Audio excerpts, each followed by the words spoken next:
to tie a couple things together, there's obviously a trend that was happening before COVID towards less space. There's also obviously a massive disruption and a massive change in thinking among occupiers. Um, so investors and owners who've been in the market for some time may see this as kind of just another cycle, right? And some of the behaviors you and I witness are related to that. It's, hey, we've seen this before, we'll ride it out and it'll come back.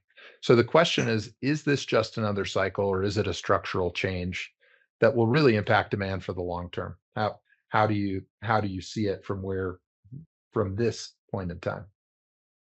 I think it has to be a combination of the both.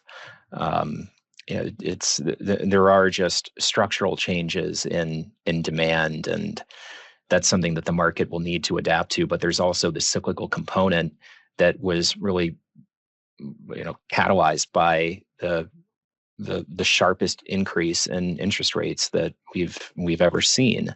They're starting in the spring of 22. So, when you have an office investor who is carrying a building with a 3.5% loan that then expires, and you're trying to roll that over, and all of a sudden it's 7.5, or it's 9, or it's 13, or it's just not financeable at all.